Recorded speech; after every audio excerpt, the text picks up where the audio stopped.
Hi there. In this lesson, we're going to be looking at multiplying rational expressions.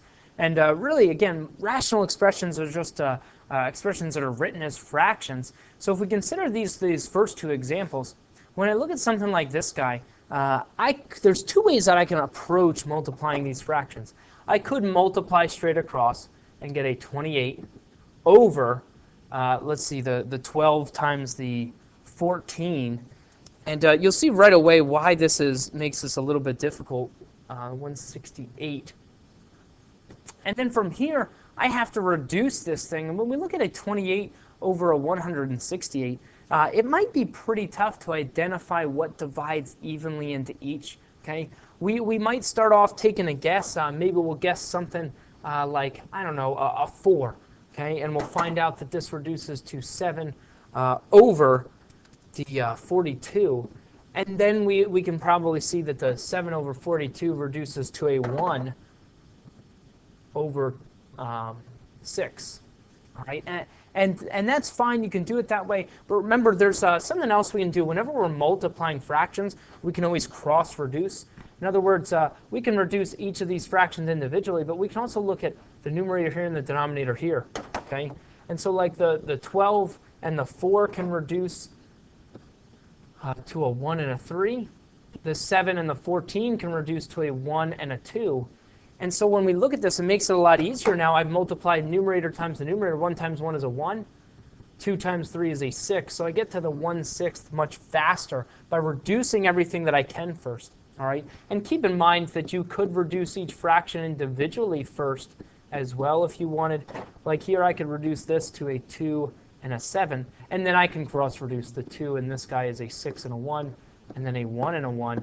But you see, I get the same thing either way. So remember, anything in a numerator reduces with anything in the denominator when we're talking about multiplication. And it's the same thing with the next one. Again, I can reduce each fraction individually if they reduce. In this case, they don't. So I can reduce any numerator with any denominator. The 9 and the 27 reduce to a 1 and a 3. The 25 and the 10 reduce to, let's see, a 5 and a 2. And now I can multiply straight across. It gives me a 5 over a 6. That's a lot easier than multiplying straight across and then reducing. So keep that in mind. When we multiply fractions, we can always cross-reduce. And it's going to be the same thing here, because multiplying rational expressions is just like multiplying fractions. We're going to factor each polynomial completely. So we're going to get all our factors out in the open. And then we're going to reduce. We're going to reduce each fraction individually. We're going to cross-reduce. And then we're going to multiply straight across. And in this step, when you multiply straight across, you can leave that in factored form. Okay, so we don't actually have to multiply it out. We're just going to leave it in factored form for now.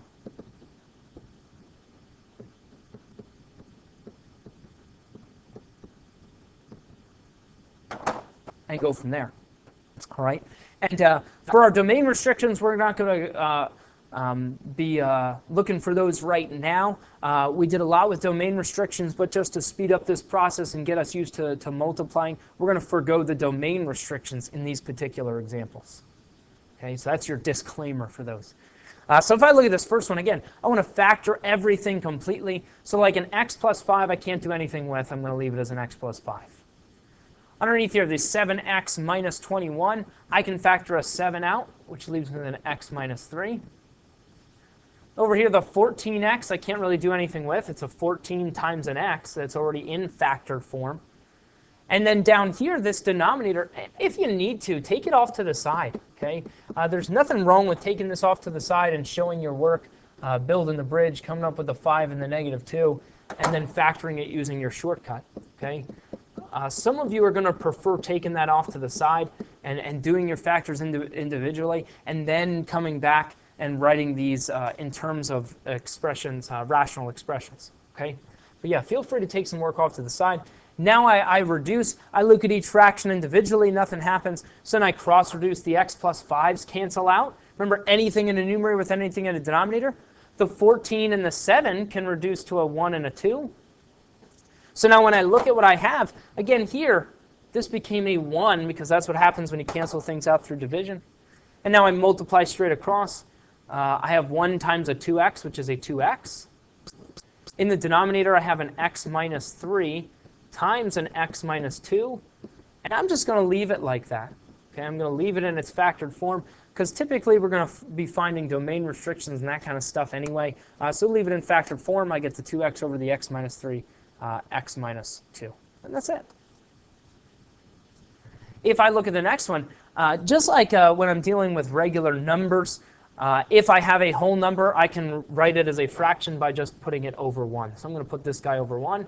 And I'm going to factor everything completely. If I look at the 2m plus 5, I can't factor anything out of there, so I'm just going to leave it the way it is. The denominator, the 3m minus 6, I can factor a 3 out. Leaves me with an m minus 2.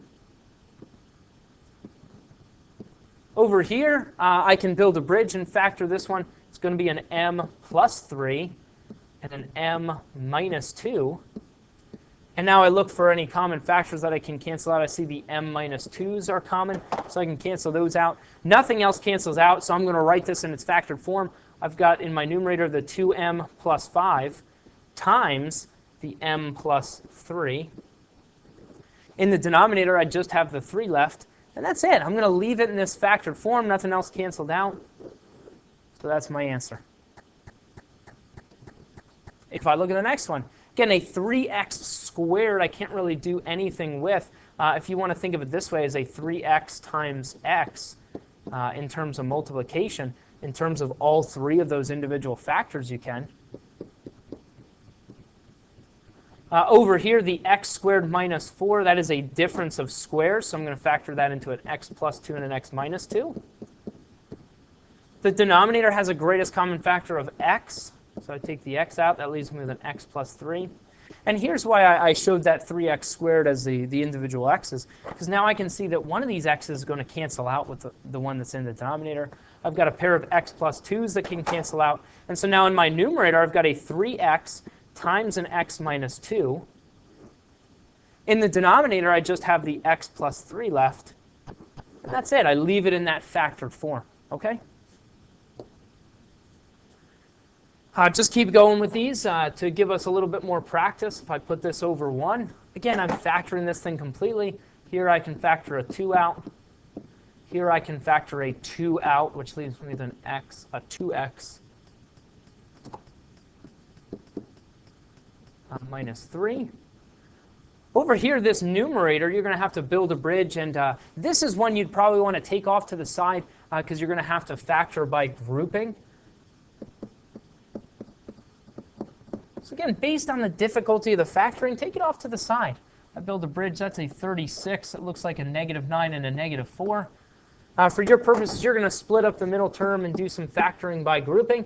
When you do that, you should come up with, let's see, a 3x minus 2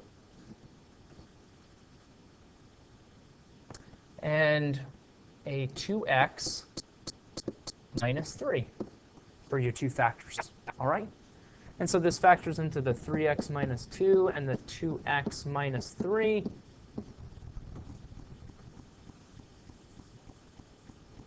And now I cancel out any common factors that I might have. In this case, the 2's cancel, the 2x minus 3's cancel. And so when I look across at this denominator, I've got 1 times 1. I essentially don't have a denominator anymore. I don't want to leave this thing over 1. So all I'm left with is the x minus 7 times the 3x minus 2. All right? And I could put that over 1, but when I divide by 1, it just gives me this thing, so I don't write it as a fraction anymore. Okay? Same thing with the next one. This guy's going to factor into a b plus 2 and a b plus 2. That's actually a perfect square trinomial. I could write that as a b plus 2 squared, but I'm going to leave it split up because it's easier to see canceling with my factors. Here with this one, I can factor out a 2, which is going to leave me with a b squared minus 4. Up here, I can factor out a 5, which leaves me with a b minus 2. Down here, I have the 4b. And now from here, it doesn't look like anything cancels, but that's because this guy's not factored completely yet. Remember, a b squared minus 4, that's a difference of squares. It factors into a b plus 2 and a b minus 2. So I'm actually going to go back here and replace this thing to make sure this thing is factored completely. And that's the other advantage of taking things off to the side and factoring them, is I might not have to rewrite this entire fraction so many times.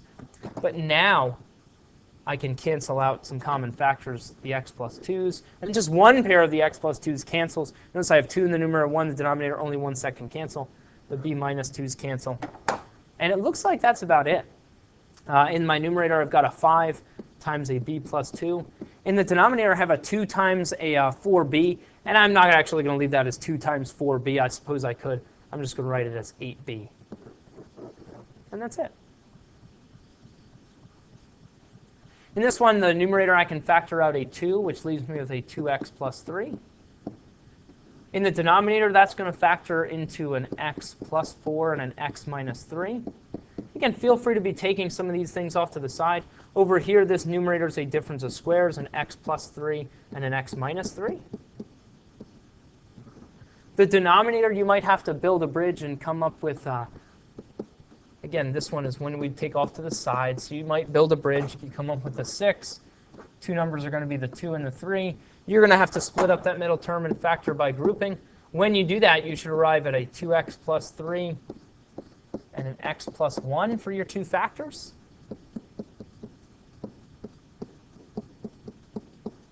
And now from here, we're going to cancel out any common factors. So the 2x plus 3's cancel out. And I look around, and that's it. You know, that's the, oh no, the x minus 3's also cancel out. And that's it, okay? So now everything's canceled. So I've got a 2 and an x plus 3 in my numerator. In the denominator, I've got an x plus 4 and an x plus 1. Okay? Last one here. Again, I want to factor it completely. This numerator is already factored as a 4 times an x. This denominator, again, take it off to the side if you need to. You do the 3x squared minus 7x plus 4. Trying to do factoring by grouping within the confines of that problem is going to be very difficult. Okay, so take it off to the side. Do your factoring by grouping. Split up that middle term, factor by grouping. You should come up with a 3x minus 4 and then x minus 1.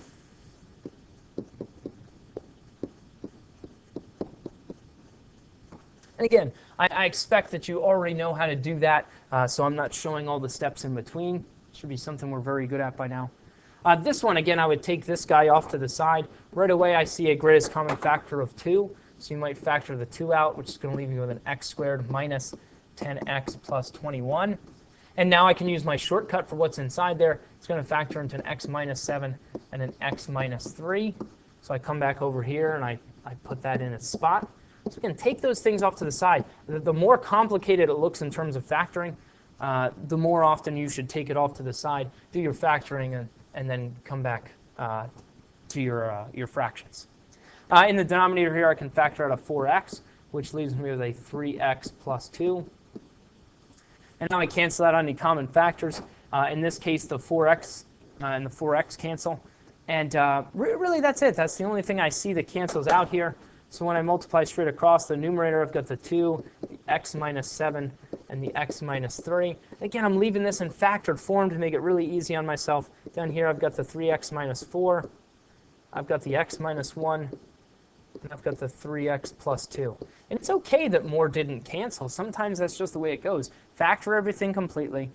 Cancel out any greatest common factors in numerator and denominator. And then write your answer in factored form. Okay?